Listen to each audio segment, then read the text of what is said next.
what blew my mind, the reason I ran around the room when I found Ionis is because very well displayed in the very center above an altarpiece, carved into andesite, is the depiction that I believe may be the very first cross in all of history.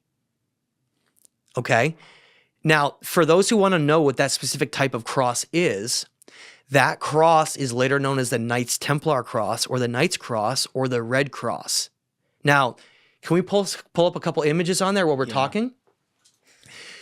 First thing I just want to, when we look at Ionis and look at the specific cross that's at Ionis, okay? Look at how it looks, Julian, okay? See how it looks like the edges are all equal and it almost forms what looks like the symbol of the sun there on that, but it's slightly different.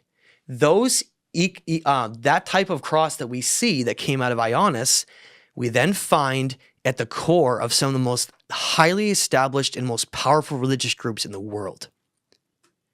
Now, what we're looking at right now is what's called the Knights Templar cross, which is identical to the cross at Ionis.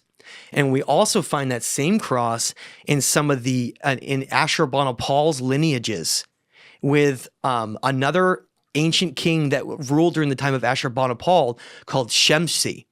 And Sensei showed the same exact cross on his person thousands of years later in that region as part of the Assyrian civilization. Now, it gets deeper. That same cross, that specific, exactly that same cross, we then find across the world in Bolivia at Lake Titicaca.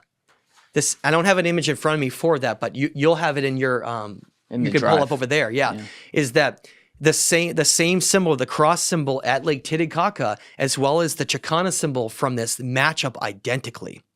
And to expand even further, you can look at Pope Francis or all the popes that have come before him, and you look at their wardrobe, and the exact same cross is the primary cross shown with all the popes. Okay? Different than the Christian cross. That's something we're going to talk about. This is you know what? There you go. There's the cross at Pumapunku at Lake Titicaca across the world. And that one's a different look than what we're looking at. Slightly different, but it's got the same three indentations of the teachings of three. The what? We haven't gotten into that yet. Okay. There are these core teaching principles that this civilization knew that then passed its way around the world. Okay? And it's this idea of three. That our totality of what we exist in is we exist in a totality of three things. Three primary things. Religion called it the Father, the Son, the Holy Ghost. Spirituality, more of like our side, we call it the mind, the body, and the soul. Okay? But there's another aspect as well, and it's this aspect of energy.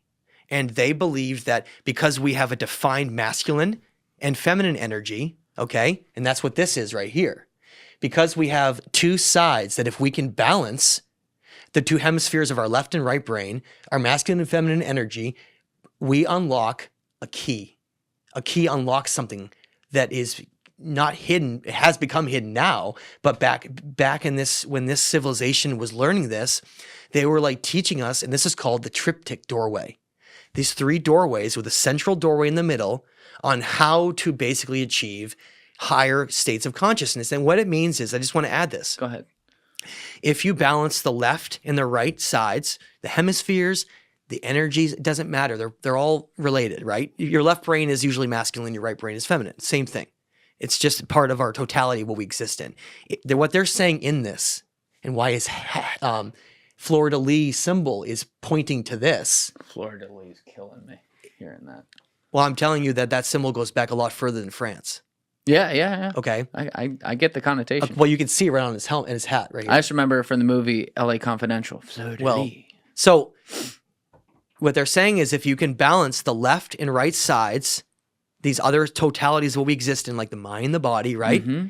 You can unlock the higher consciousness or spirit. Now, in Hindu religions, they call it the Kundalini energy, and it has to do with our spine and how energy can unlock to reach like these Buddha-like states. Now, the rod of Asclepius or the wings of Hermes shows that rod with the energy spiraling up with wings at the top.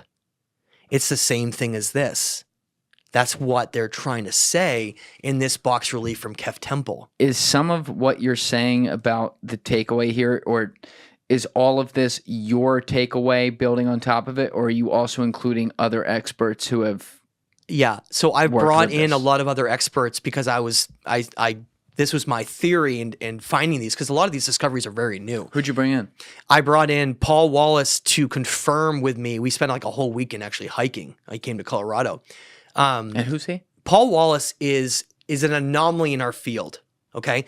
Paul Wallis is one of, if not the only, ancient researcher speakers that speaks about what we talk about, who actually has a fundamental, significant background in the ministry. He was an archdeacon, which is one of the highest levels. Oh, you talked about this guy earlier. I'm sorry. Yeah. So Paul Wallis, I brought in to confirm, be like, look, Paul, I'm making all these like huge not accusations, but statements, right, about these symbols being religious context being the first. Like, I need you to look at this and tell me if I have any holes. Tell me if you disagree or if there's something that doesn't make sense. And you know what Paul said to me? What did he say? He looks at it all, takes his time. You know, that's what he does. He's careful. Like a half hour. No, well, I mean, we had actually talked online, and then when he came, we spent a lot of time discussing in person. And what he told me is this: he says, "I spent a lot of time looking at what you sent me, and looking over the cross and the history of what I know." And he says, the thing about it is like just looking at Ionis and looking at that cross. He's like, just purely academically, I can't say it's not. But just in terms of what I feel, it's like I know it is. So there's something special about this site.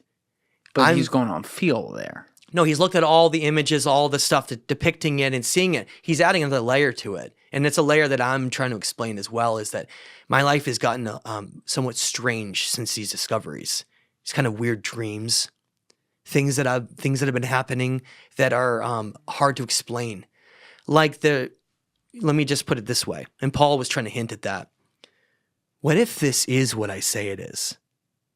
Just for a minute, let's just pretend that I am saying it is accurate. It's the first cross, the origins of like the lost civilizations, and these teachings that spread around the world that then we forgot and we tried to re-remember, and then religions took some of the teachings and wove them together with others. Sure. What if that is true for a minute? Okay. What kind of implications would that have for humanity?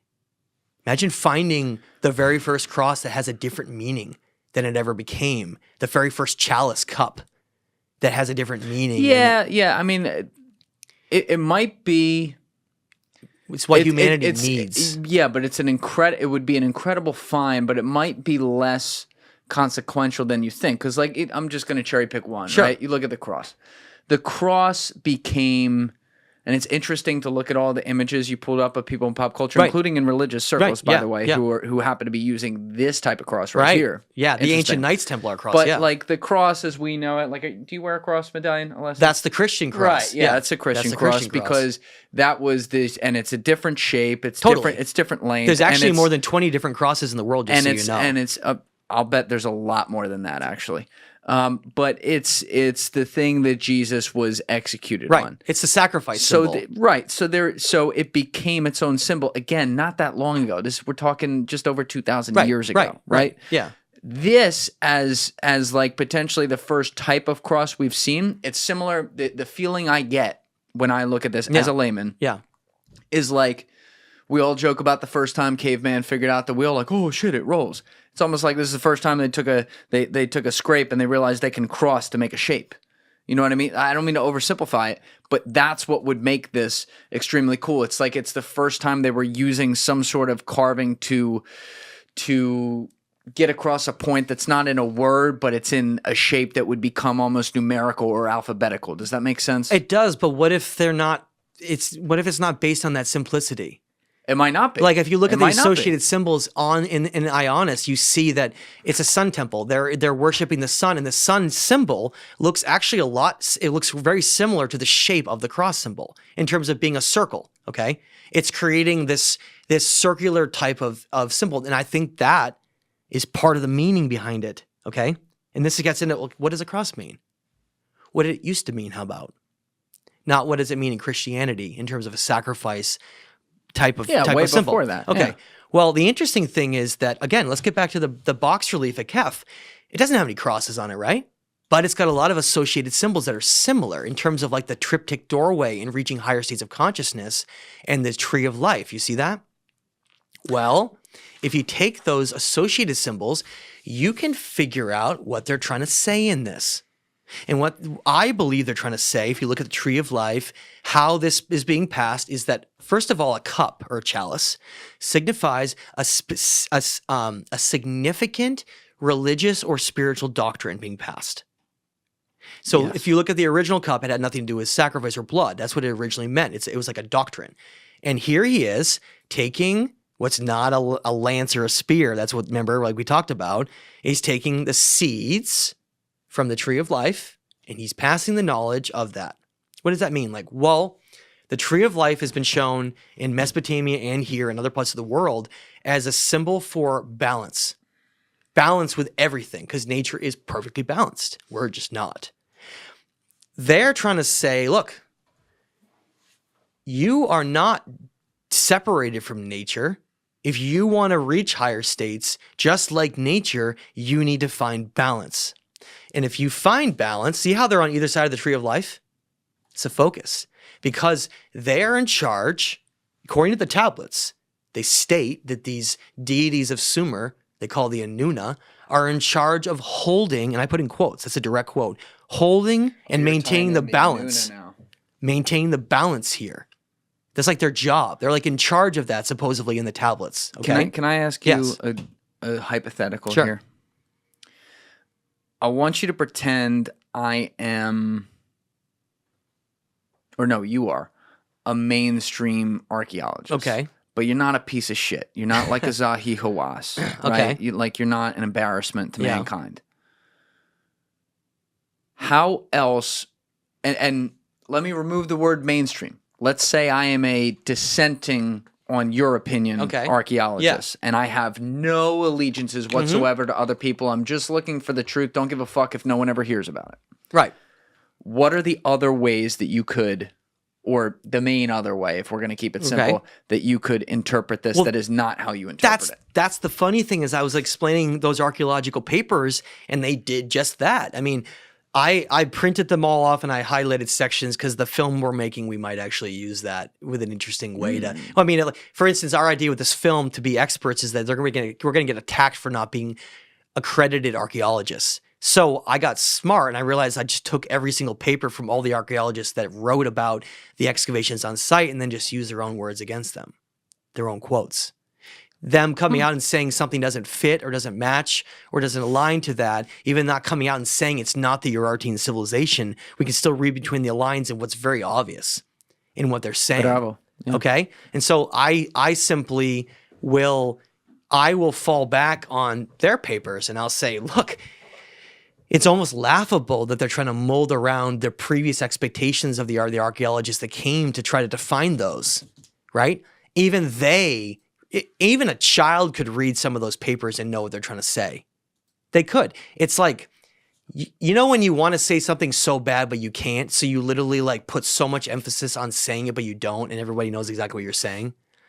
Yeah. If you're trying to hint so strongly about something, right? Like people know what you're trying to say even if you don't say it. That's exactly what's happening here, is that the old narrative that archaeologists are kind of defending makes no sense. Is like Graham Hancock says, it's a foundation of sand. Trying to associate these symbols in the Kef box with a warlike Urartian empire is like trying to associate maybe like a Mozart play with like a rapper.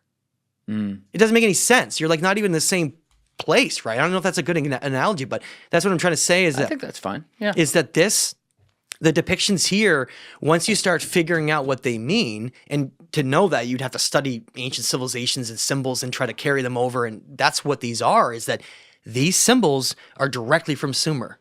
The lion, the eagle, the griffin, the holiday symbols, the same as the Anunna gods. It's all there. It's just a carrying over in another iteration of that Sumerian civilization after a disaster occurred. And it's like they relowered and tried to do it again. But this time, they tried to do it in a way where I think the goal was what created what they call the Golden Age. You know, the Yuga cycles out of the Vedic text and Hindu understanding is that the humanity goes through cycles of like a 27,000 year cycle, like the precession of the equinox. Excuse me. And that we go through periods of what's called Golden Age, Bronze Age, Silver Age, and Gold Age. Yes. Golden Age, right? And it wobbles back and forth on that between cycles of energy, having to do the zodiac constellations in our consciousness, and how that seems to be, they understood more what determines this rise and fall rather than random events. Back that up a second. You said it goes back and forth between cycles of energy and consciousness, or did I mishear that? Cycles of energy within time periods. So give me an example, like there are 12 zodiacs, and what it means truly beyond a birthday is that the Earth faces different constellations every 2,100 years. It's called the precession of the equinox. Okay. And that, if you add up 2,100 years by 12, you get 25,700 years. It's called the Great Year. It has to do with the Earth doing a full entire rotation of its viewpoint of the energy of the sky. Remember the Hermetic laws, as above, so below. The energy of the stars is actually a lot more significant in how it impacts here than we understand. It's all energy and cycles. All of this is, okay? Now imagine this civilization, this mysterious Ararat civilization, falls into a time period of that rise, like the Yugas, where it's supposed to be a golden age, and they, like the ordainers of cycles and destinies, they then lower the ultimate knowledge on how to build and do all those things everywhere around the world, and the ultimate knowledge of how to reach Buddha-like states, right? But then the cycle, what does the cycle do in the Yugas? It doesn't go from a golden age to a silver age. It goes from a golden age to a bronze age, which means that it's inherently built into whatever this system that we're part of is, where humanity is like supposed to rise up, be almost wiped out, and then have to rise up again. And that's happened over and over and over again, right? So then the point I'm trying to make about this civilization is, I think this may be the origin of the Golden Age that spread around the world. And that's why we're seeing the cross and the cup and the chalice and the pine cone, which we see all over the world, and the step pyramid doorway system, where it seems to be, it's almost like if you had, let's say you had your own school, Julian's School of Higher Knowledge, right? And Julian feel bad for the students. Let's say he taught those students there, and then those students were supposed to go around the world and then teach what Julian taught them. Right? And then they go around and they teach it, and then they create civilizations as they go. That is what I think happened here. And it's why there's a term out of ancient Sumer called the Apkallu. And it's a term referring to a series of great sages that are supposed to be very wise and very powerful individuals who then travel around the world and create civilizations everywhere. And you were showing me, and this, now I'm going back to before we were on camera. Go ahead. You're showing me all the different places around the world, right, where these step pyramid type carvings, which is what we're looking at again. Alessi, you could probably put this back in the corner of the screen. This original, what do you call it? Box. It's the Kef Temple box relief. Box relief. That's it. That's the word I was looking for. We see the upside down. Yep. As inverted you were and describing non-inverted them step off pyramid. camera, you were saying pyramids. I was like, wait a minute, but that's.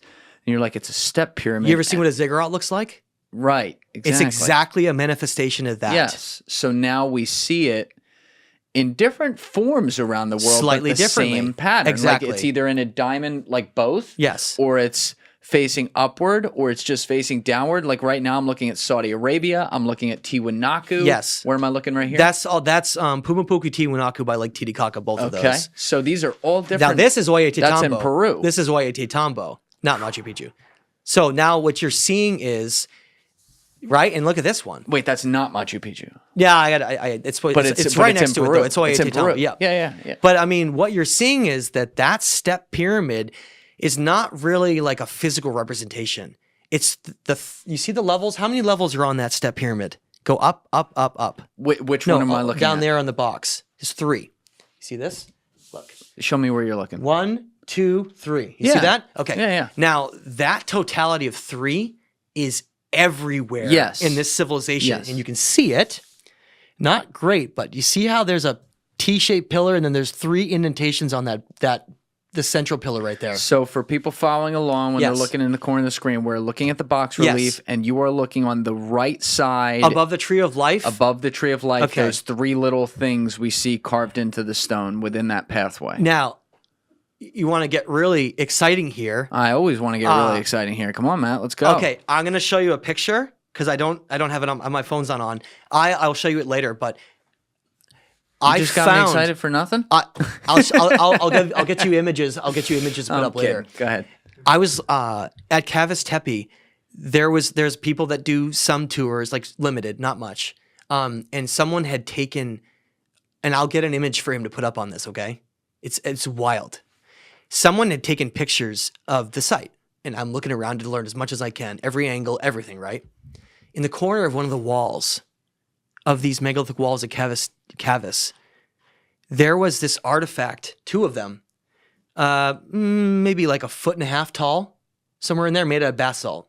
Okay, beautiful, like perfectly sharp edges, like cut your finger on them. Still, these 2 artifacts sitting on the ground, like in the dirt, like nothing around them, just sitting there. You could like walk up in there. You could probably like pick them up and bring them home. Not that I want anyone to do that. That's illegal, by the way. And I will find you if you take those out. That's pillar. I found the exact artifact for it. The exact artifact with the same indentation 3 with the top pillar that looks exactly like Göbekli Tepe. And when you go to Menorca, Spain, the exact same shape. Can we pull up Menorca? Type in Menorca, Spain for a second, and I want you to compare to that symbol for a second. You ready? Menorca. Good question. I was thinking that myself. So it's in the Mediterranean. It's an island. It's not really like Spain as we think of it. It's just owned by Spain, but it's an island in the Mediterranean. Okay? Why are there so many islands like this? They're actually like close to Go something to images really quick. Type in Menorca T-shaped pillars. T-shaped pillars. Yep. Okay. Okay, so that looks beautiful. Okay, now click that first one. That pillar, Stonehenge looking right there. That pillar it's more advanced than Stonehenge. That pillar is 20 feet tall. 20 feet. You literally would be like a little tiny person next to that. Okay? 20 feet is the tallest T-shaped pillar of Menorca, Spain. Nobody talks about Menorca. People all talk about Göbekli Tepe. And the reason is that they're archaeologists in the mainstream is convinced that that's a lot younger, but I don't agree. Why not?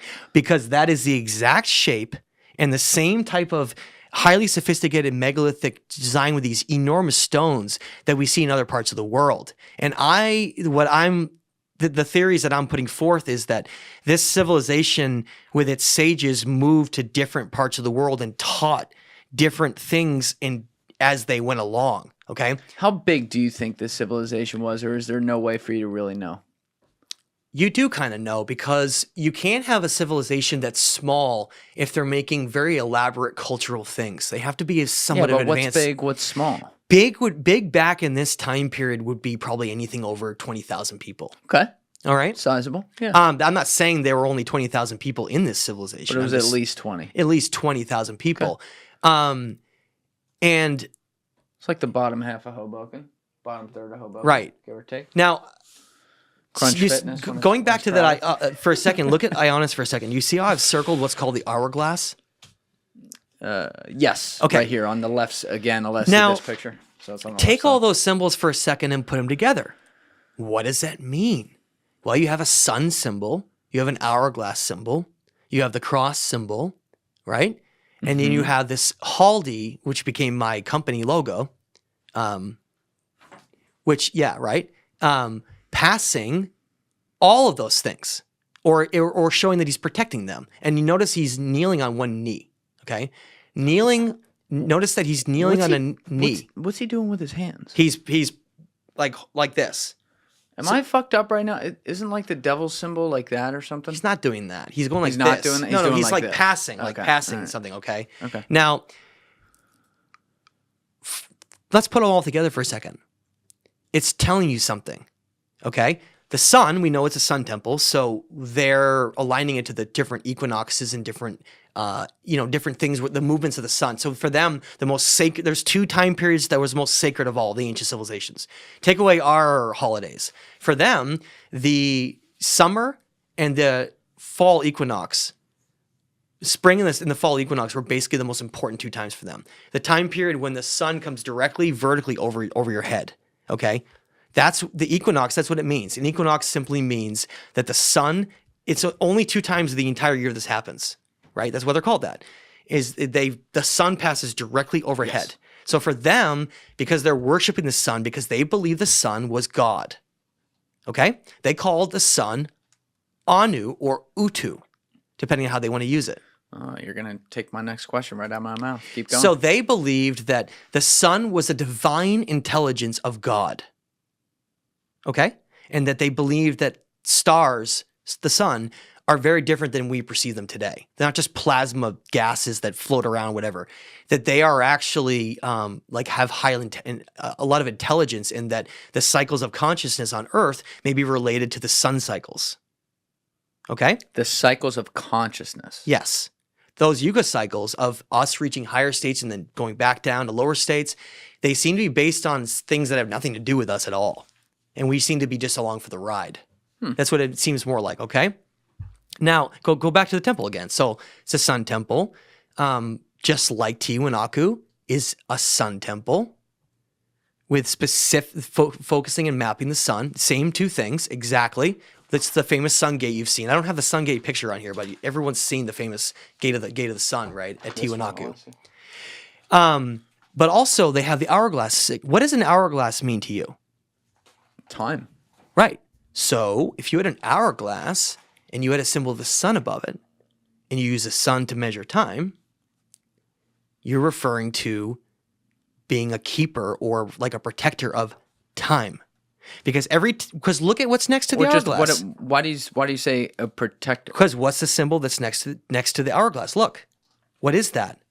On the right, Griffin. Don't use Harry Potter. I'm fucking with you, dude. See, I'm just trying to keep you honest. Yeah. So that is a griffin. What is a griffin? A griffin is simply a lion, and an eagle together. These are griffins. It's a symbol for strength. It was in the ancient world, they believed that you invoked a powerful strength that you could use it as like a protector, which is why at Giza, the great Sphinx used to be a lion, not a pharaoh, because a lion, it was facing the constellation of Leo, and a lion to the ancient Egyptians was the most powerful symbol for strength to protect something that they had. So the lion there, and look, the lion is here too. Bravo. The lion and the eagle, which we see all over the world, yes. They're symbols for strength. And that's why, so go back to your chart. So in this case, the griffin is a protector. Does that make sense? Because it's a lion and eagle together. The eagle is like the totality of all above, and the lion is like the strength of like down in our realm. So it's like the strength from above and below. Question on that? Yeah. Because this is so disintegrated. Sure. Are we making a very highly educated, reasonable guess in saying that's what it is? No, eagle? There's that. So that temple has that icon like 10, 15 times. Okay. So turn it over for a second. Mm-hmm. See, it goes the symbols go all around the whole site. So there's better images of it that are more preserved. Right. The circle is just. Oh yeah, look right there.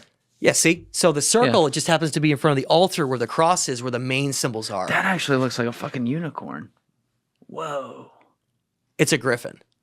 Yeah, I know. It just looks like a unicorn. So the griffin became one of the main protector symbols of the ancient Greek civilization. Okay? What years are we talking on that ballpark? Well, according to Plato, remember we talked about last time. I love Plato. Plato, Diodorus, and the temple priests of Sais is that there was another civilization that existed at the same time as Atlantis. Yes. The ancient Proto-Athenian civilization. Yep. And they're the ones that became the Greeks as we know it. Well... How much longer before did you think that was? Well, it would have been thousands of years after this. And the thing that's fascinating, though, is that griffin... That's the main symbol of Ionis and of this civilization, became one of the main symbols of the Greeks. And the bloodline charts of the sun that was supposed to, according to biblical charts, that was supposed to be in that region was Japheth, and Japheth is the one that's mentioned in the king's list at Kavis Tepe, showing that it's true. He truly was the descendant that was in charge of that civilization. And who was he descended from again? Noah. Right. But what I'm trying to was he? But was he was one of the sons? Right. But here's what I'm trying to say is he's assigned in according to these regions. There are 3 sons. There is Japheth. Thoth. No, that's part of Egypt. After God damn it. So you have Japheth, Ham, and Shem. Okay. Now, do you remember what the name of that Ashurbanipal-like figure I said at the first cross? His name was Shemsi. Shemsi. From ancient Sumer, and he had the cross on him, likely a descendant of Shem. Because that's the thing is you look at these Italian cousin. You look at these biblical charts, they describe these brothers as going to different parts of the world. Now, what we're doing is we're using archaeological evidence to prove that that actually happened. And then what I'm trying to build up to say is that griffin that's there at Ionis, if it's Japheth that's in charge of that region, and then he goes west and creates the Athenians, that's why you see the ancient griffin as the protector in the ancient Athenians, and the same gigantic, people don't know about this, outside of Athens is one of the most incredible megalithic walls in the world called the Pnyx Wall. Okay? And that wall, and I have an image of it I can probably get to you. You can pull it up too. That wall is the only thing, one of the only things left of anywhere that exists from the ancient Athenian civilization. Okay? Not that section of it though. Can you keep what you had up there and type in Richard Casaro? Richard Casaro? Yes. Yeah, you'll find it just like it sounds. Thank you. Second picture. Second one. There you go, right there. Pull that up really quick. I love that. That man is great. Thank you, Richard. You do great work. He is the one who pioneered the fleur-de-lis symbol with the triptych doorways around the world, and I do want to give him credit for that. So thank you, Richard. Because I've definitely built off a lot of his work with these civilizations and these discoveries. Now, look at these blocks. Not only do you get the polygonal type of building like we see in South America, but you remember this idea of this stepped level? Yeah. It's part of like a teaching aspect. These steps and levels that we can take. If you look at those stones carefully, like to the left of Richard's head, you'll see that there are steps and levels carved into those gigantic blocks. Now, for some context, some of those blocks are over 20 tons. It's a lot. Nobody talks about the ancient Proto-Athenian civilization, but I believe they came out of the Ararat civilization and became the Greeks as we know it. And that's why the Greeks, I think, came out of the Ararats. What's the archaeological research to back that? All of these megalithic sites that mimic this site with the same symbols that came from it, and also the Greeks were the most sophisticated democracy in the world, hands down. Like the way that they laid down the foundations for where we are now is just like it's uncanny. It's like they seem to have the model for like the perfect civilization, and Plato even talked about that. He actually refers to them as the perfect civilization versus the Atlanteans who became an empire. And he talked about how the Greeks were this like perfected society. That's what he called it. He talked about them as being perfected society with like a perfect democracy until they were wiped out by a tsunami in the Mediterranean that literally made them disappear. Around what time? During the Younger Dryas. Okay? Now, you have to keep in mind the reason why I don't think Ionis and the Ararat civilization was destroyed during Younger Dryas is because they have the lineage of an older time period and the same technological sophistication as all the other lost civilizations around the world. But we don't see any of those iterations of those lost civilizations after the Younger Dryas. Meaning that after 13,000 years ago, these cultures, the majority of them were destroyed. And the majority of the knowledge was lost, and they were never able to build what they could ever again. And we know that because of sites like Machu Picchu. At Machu Picchu, next to the Torion, is a wall there, okay? And in that wall shows 3 different levels of construction. Not 2, but 3. Showing you, imagine you had a proto-civilization that built it all in perfection. Imagine they get wiped out. Then there's like survivors of it. Just some, right? Yeah. And they maybe grew up with some of the indigenous and they try to rebuild. Because at Machu Picchu, we see this second level building on top of it that's not as advanced and as big, but it's still pretty good. But then on top of that is like really primitive work, brick and mortar, and really, really simple work from the Inca. So it's like, imagine, this is how I think it played out on Earth. I was to a guess based on everything I've studied. Imagine a civilization emerges, the Sumerians, they get destroyed in a great catastrophe, like more than 50,000 years ago. So we can put a time frame on all this. And I say more. Then imagine the stories are that this Ararat civilization literally comes out of the survivors of that, but something new is lowered, and they literally get all this knowledge and all these ancient techniques, and then they go around the world and they create all these civilizations, right? Now imagine the Younger Dryas from 13,000 years ago is what then destroyed them. So it's like you have these iterations, right? You have the first one that's gone, it gets destroyed. Then another one comes and it gets even more advanced because something was handed down. But then when that one gets destroyed, all of those things are not relowered again. Like it wasn't supposed to be. It's like, okay, well, you guys find your way now. We're not doing that again. You know, it's like almost like kids finding a bunch of toys in someone's tool in like their garage, and they have no idea how to use them or what they're for. It looks more like there was an interest in our story and helping it and giving us all these advancements. And then there was like, now we're just going to be hands off and let you guys do your thing on your own. See if you can figure it out. That's what it seems more like. And that's where we are right now, is here we are thousands of years later. We're becoming technologically advanced. We got more time on our hands. We're starting to like wonder about ancient stuff again, right? Things are starting to push the narrative towards that. And here we are. We're finally looking back and be like, wait, what if that's true? What if they really did exist? And I think that's where we're at right now, is we're at that pivotal point where we are going to have a collective shift in our consciousness, where there's going to be so much evidence that comes from different avenues that eventually the old narrative will crumble. And I think it's going to come along with the same time period of probably rewriting education systems and a lot of things. Why are you calling it a shift in our consciousness? Well, because I feel like the way that we've been portrayed and taught is almost like being kept in a prison. If you're taught that the brain creates consciousness, then you live in an existence where the life you have right now is a fearful one because you die and that's it. And so you feel thankful for what you have, and you feel like, oh God, I'm glad I can eat, right? I'm glad I can blah, blah. But that whole mindset is based on this survival of the fittest mindset that treats us like another animal on Earth, just like anything else, right? Except that we're not strong. We're not super agile. We can pretty much be outrun by most animals on Earth, but we're really smart. And I think and we have this divine spiritual nature to us. I think that we need to separate ourselves from the animal kingdom. We need to stop thinking about ourselves as just an animal. We need to think of ourselves, we need to start redefining what it is to be human. We need to start looking at all of the echoes of what the ancient civilizations were trying to tell us of who we are. Doesn't that go against biologics, though? Because we are an animal. Well, we're an animal, but again, it comes back to how do you measure consciousness? What is consciousness? Is consciousness what defines us, and we're just in this body to experience something physical? I'm telling you, when you redefine something like that, you change the entire human experience. It's almost like if you had an animal in a zoo.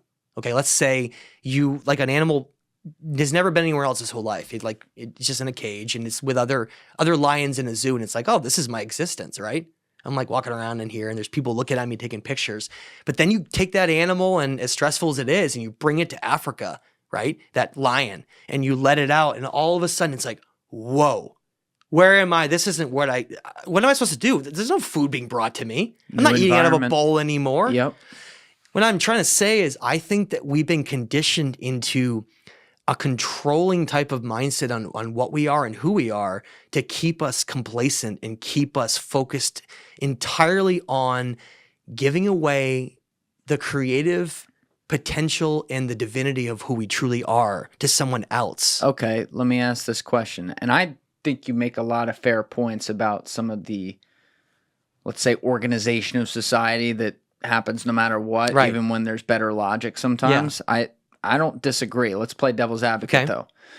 Do you think some of your thoughts on this could be biased by your experience? Because like some of the thoughts I have on it, I could admit are probably biased on mine. I'll say yes, but not in the way you think I'm going to say yes. Okay. I'll say yes because I have lived and breathed what the ancient teachings that they've been trying to tell us are and experienced firsthand what they said and what we are. That's not what I mean. Let me go back. I wasn't clear enough. I'm saying before you did any of this, before you even got curious about this stuff, there was an impetus, right? And the impetus was you were pissed off. And you were pissed off at what? You were pissed off at how things were taught or how things were organized because you believed it to be wrong, which you might be right about a lot of that, by the way. I'm not saying I disagree. That's fair, yeah. But then do you think it's possible that you could have some form of, in your research itself, confirmation bias to want to find something that could replace this in a better, higher spirit consciousness way that's going to improve the whole systems that you think made you upset as a kid? Let me give you a good answer on that. I didn't plan on doing any of this. I wasn't like that kid that at 12 years old is like, I'm going to be an ancient history writer. And I'm going to, like, people need to know about this. I was interested in it, but I wasn't anything like that was driving me to do anything. I was just going along with life like everybody else was. And I think this is important because I came to this from someone who didn't have any expectations or was looking for anything. So imagine if you were like looking into something and like you already have a predetermined expectation of what you're looking for, so you're kind of worried, right? Like, I'm kind of worried that if I look into this too much, it's gonna provide pieces of information that like make me not believe what I did before or something, right? Right. Well, something we're all guilty of at some point or another. This like era, civilization, anything I've done in this, it's been more like the complete opposite. Where like you go into it and you're like, this is kind of interesting, right? Wow, like how do they do that? I don't know, but this is kind of wild. And you start reading, you look at it, you start delving into it without any predetermined expectations, because I didn't. I just was curious, right? Just curious and interested. And as you look more and more into it, and you read what they left behind and you embody it, you take in the teachings and what they were saying, and you almost take it into your life, and you try to live what it'd be like with their mindset, or at least entertain the idea of it. And it's what I can say is, the point I'm trying to say is that I wasn't looking for any expectations, or I had no predetermined things of what I was going to find or anything. It was more like the more I looked, the more I couldn't believe what I was finding. The more that it became so powerful that it changed like my entire career, everything I thought, everything I was doing. That might be true, but also, and again, it doesn't discredit what you're finding either. That's not what I'm getting at here. I'm trying to get at the core of like making sure we don't go too far or any situation like that, because I think that happens across anything in society where we have one side and another side, right? There's mainstream versus not mainstream. Perfectly fair. But you may not know, oh, I was going to find this box relief right here. Or, oh, I was going to find this exact temple of the sun right here. I didn't know any of that. It fell in my lap by accident. Right, it fell into your lap. But it might be fair to say, and this doesn't discredit you, but it might be fair to say you already are pissed off at all the base teachings that happen because you believe so much of history is covered up that you want to find the things that are covered up. So sometimes, and it might not be this one, you may find the things that you think are covered up that maybe aren't, because you want to believe that it's covered up. Totally true. I mean, there's always confirmational bias like built into someone, which I do as well. I understand that, and that's from glass houses. That's a fair point to make, and I think that that's something to consider. But I'll just say that I wasn't looking for this civilization. I wasn't. And even when I started to find pieces of it, I wasn't hoping for anything. I wasn't like, oh my God, I hope this turns into something bigger than it is. It was more like, boy, that's really weird. What is that? That has similarities around the world. I want to know more. And then the next one has like even bigger stuff. And then you're like, and then I saw Ionis and I was like, holy, I could not. Right. It was for me. That's why I said it was a George Smith moment. Like, I wasn't expecting it at all.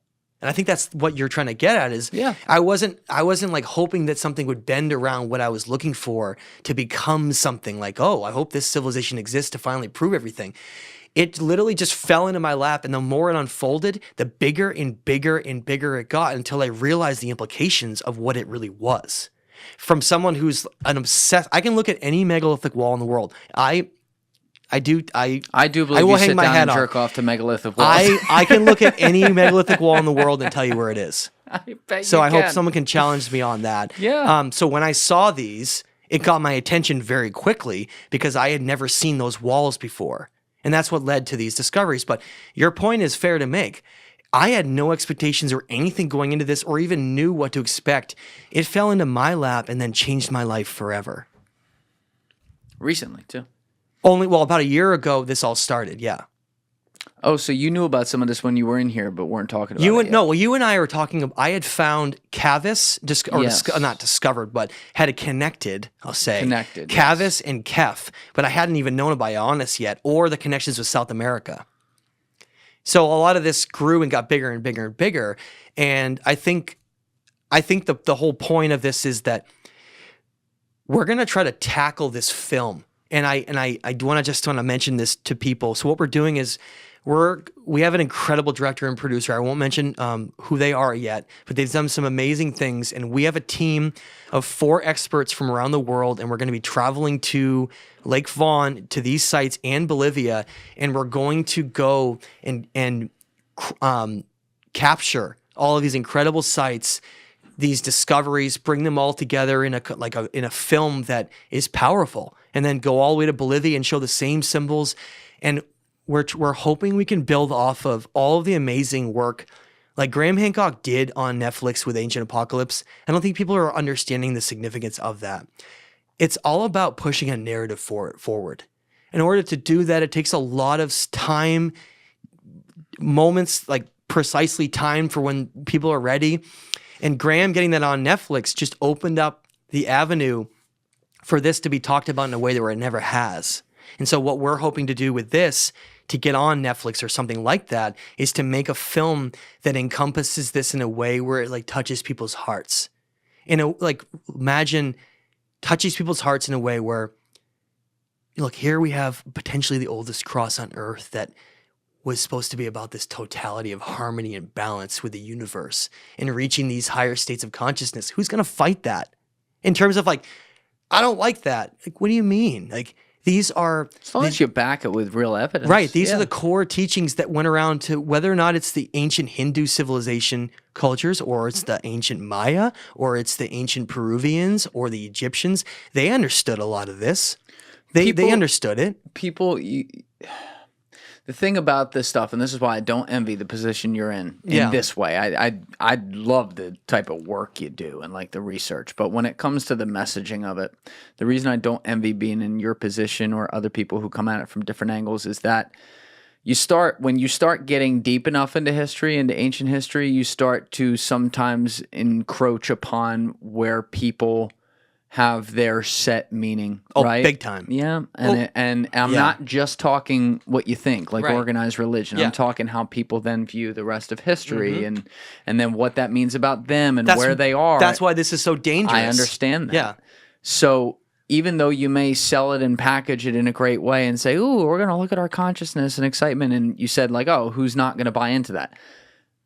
A lot of people are going to buy into it for sure. A lot of people aren't though, too. And that's okay. No, I think that's normal. There's nothing wrong with that. It just is a shame that, we have trouble in parts of society talking about these things. I mean, look, that's why I do what I do. I believe in talking things out. I love this stuff. I lean into it. It's just, it's a very difficult, like I agree. What Graham did doing that show and getting a way different perspective on there, literally on the mainstream, right? Yes. It's like Grant went mainstream. Let's fucking go. Well, that's what I mean is that it's the time for this. It never has been until now. Yeah. And that's why we're gonna make this film. We truly want to touch and capture the hearts of not only people, but to try to change the narrative of ancient civilizations and how far back we go and the sophistication, all those things, right? So we're trying to do this for a position to do something good. We really want, this story needs to be known by the world. It's waited long enough.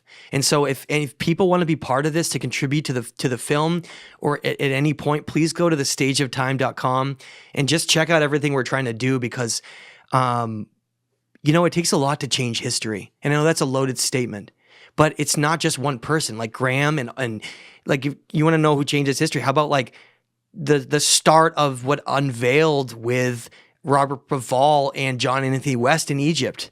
That's called changing history. You know what I like? That I just thought of this on the spot right What? now. I'm surprised I haven't thought of this yet. I like the idea of discovering history. Right. Because changing it doesn't actually... We could discover things that go beyond what we already have known or have been taught. Yeah. I like that, because look at... I mean, shit, how much of the ocean has been unexplored? Do you know off the top of your head? 5%. 5%'s been explored. 5 to 7%. Right. So just the ocean itself, which is a physical thing right here that we could all go to right now. And our planet's 70% water, roughly. So Right. So you think about that. Now think about how much of history is unexplored. Totally. So we're constantly discovering. We're using our past to create prologue in a way. I don't know if I'm using that correctly there. But no, that's good. And you're right. Yeah. It's like, instead of saying that the Ararat civilization and its implications are going to change history, maybe this film and what we're doing, I'm writing my new book on this, and I'm going to be taking at least 2 trips to Turkey next year. I have 2 already planned. Yeah. That's exciting. And Egypt taking Ben with you? Bolivia. Yeah. Yeah. We're going to be on site doing all of this. But, that's awesome. Is that, maybe you're right, is that we're discovering history here. We're discovering it. And maybe that's a good point, is we need to stop saying that we're going to change it, and is that maybe we need to discover and then just rewrite it in the right way. I hope that someday that archaeologists can completely get out of that mindset of not being able to step on anyone's toes and not being objective. I want archaeology in the future to be like, this is what the evidence is. Yes. Let's try to figure it out. And let's try to constantly disprove it by finding something farther. This is where science and history meet. The farther back you go in time with history, the more you need science to actually get to where it is, and science is, by the way, is in a way using science to find stuff like this, right? Absolutely. So it's amazing the cross pattern there is there, and that's the beauty of it. A guy like Albert Einstein, who's one of the greatest to ever live, greatest minds, the beauty of his work is that one day, maybe not even that far down the road, almost everything he worked on will have been able to be disproven in some way. Well, it's incredible. But it's also sad when someone like maybe like Nikola Tesla dies before they ever know that any of their discoveries were ever found. I mean, very sad. I mean, I guess it gets back to the idea that we're energy and we're eternal. It's not like we're in some fiery pit somewhere, like waiting forever in damnation. Obviously, that's not the purpose of this life. The purpose, I think, is to try to take it as far as we can. Like, what can you, like you're doing? Having all kinds of people come talk and try to change things, give different perspectives, open our minds up to different things. That's what we need to do going forward as humanity. And it doesn't matter what it is in, right? Ancient civilizations, consciousness, or even just like what good food to eat. Yes. We need to stop being afraid of what someone else thinks and just be open to talk about things. And I think that's where we're going to eventually go. And I know it's like blasphemy to say this might be the first cross in history and the first cup chalice, right? And all those blasphemy. But to some it is. To yeah, some but it it's is. how you say it. That's why I was talking about earlier. There's different types. Don't worry about that. Right. But it's, again, I cannot be more excited for where some of these are going to potentially go. And when I get there, I'm taking 2 trips, probably April and again May or June.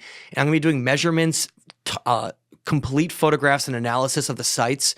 We're going to try to go as archaeological as we can without disturbing them and getting arrested or in trouble. Yeah. Right. Let's not do that. So we're going to toe the line with that, with total respect on these. But yeah, I want to go back to this though, because there was something that in my head I put a bookmark in maybe 25 minutes ago. Okay. No, you mentioned the Anuna.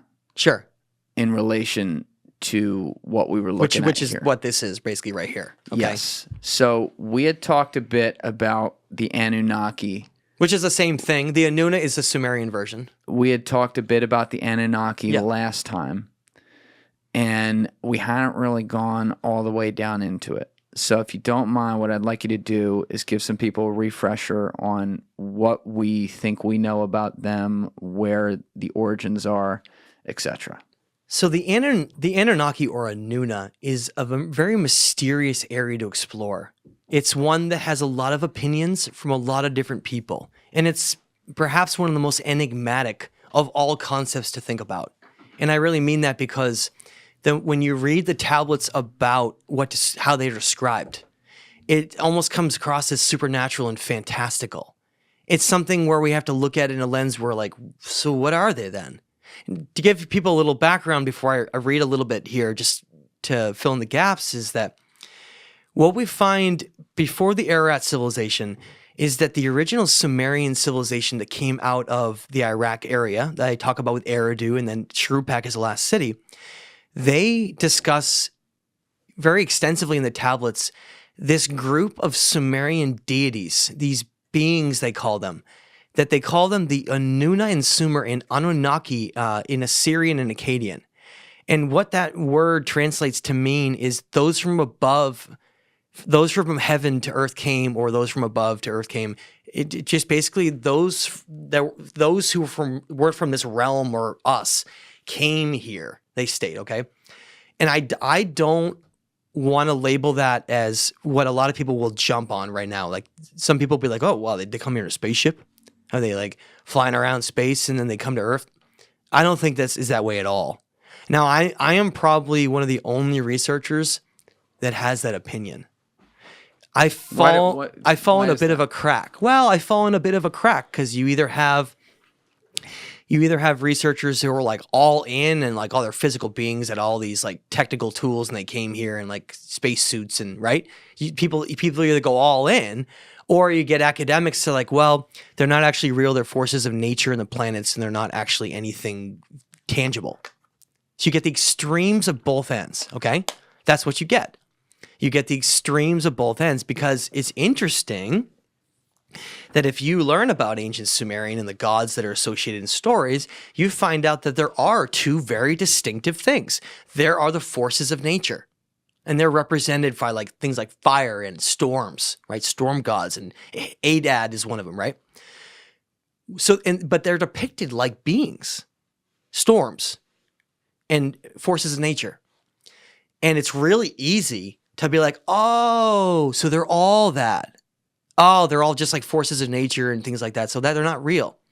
But then you get this whole other problem. And this is where you get very few people like me that actually academically look at this in an open mind and study it, saying, well, there are forces of nature mentioned, but there's also ones that have complete conversations and have identities and have roles and do all these physical things and have all these things happen here. So what's going on right now? Well, in the ancient world, they believed that everything had consciousness. Everything. The sun, the earth. They believe that the earth is a living being. They called it Gaia. They called it, there's different names. They called it Ki. Ki was actually one of the original names for earth, believe it or not. Ki. Who was calling it this? The original, like some of the oldest tablets we have, like the Enuma Elish, they talk about it like that. But they say it in this very mysterious way where they talk about it in an ancient way where it's mysterious because it doesn't seem at all in even the time period of humanity. For instance, they talk about like planets colliding and astronomical things occurring that they're like part of to like creating an environment that's like they have all these terms they talk about where they seem to be fighting against the natural elements to almost conquer them is what it comes down as, and it describes it as, okay? And it's very bizarre, and I want to read two little passages here before I discuss any more so people don't think I'm totally crazy, okay? Because this is, and again, this is what it states. And now the myth of Adapa that came from, translated in 1912 from R.W. Rogers, who originally came out of the Ashurbanipal Library. I want to read this tiny little piece at the front because I think it's going to blow your mind and anyone listening to this. Try me. Oh, are you ready for this? Okay. It's called the myth of Adapa. Okay, now Adapa, a lot of people believe as well, including me, that Adapa is the original name for Adam. On what basis the biblical do we think Adam. that? Well, listen, you ready? Okay. I'm reading direct quotes from the myth of Adapa. This is tablet 1. He possessed intelligence, his command, like the command of Anu, God. He, Ea, who was a Sumerian god named Enki or Ea, who's one of the patron Sumerian gods. He's supposed to be the creator of humanity, of mankind, according to the tablets. It says, he, Ea, granted him a wide ear to reveal the destiny of the land. Everything's cryptic. Think about everything for a minute in like a cryptic, symbolic way. He granted him vision, Adapa. He granted him vision, but he did not grant him eternal life. In those days, in those years, the wise man of Eridu, Ea had created him as chief among men. A wise man whose command none shall oppose, the prudent, the most wise among the Anunnaki he was. Blameless of clean hands, anointed, observer of the divine statutes. Try to wrap your head around that for a minute. It's saying in this that that Adapa was created perfect, and that he was even more wise than the Anunnaki. It says the prudent, the most wise among the Anunnaki he was. So wait a minute, think about that for a second. It's saying that Adapa, who's a human, he's considered a great sage. If you read other tablets, it talks about how he's considered a sage who was part of the Upkalu, who traveled around the world to teach. Okay, that's what he was. He wasn't a king, he was a sage. And it says here that he's the most wise among the Anunnaki. Wait a minute. So he's an Anunnaki? So what does that make us? It starts to unveil layers to try to understand this. Now let me read one more little piece to even expand this further. This comes from the legend of Etana, which is another set of tablets after the flood, when they relowered kingship again during the same time as the Ararat civilization, I believe. It says here, they planned a city. The gods laid its foundations. They planned the city of Kish, the first city after this deluge in Iraq. Same time period though, okay? The Ajiji founded its brickwork. Let him, Etana, be the people's shepherd. Let Etana be their architect. The great Anunna gods, ordainers of destinies, sat taking their counsel concerning the land. The creators of the 4 world regions, establishers of all physical form,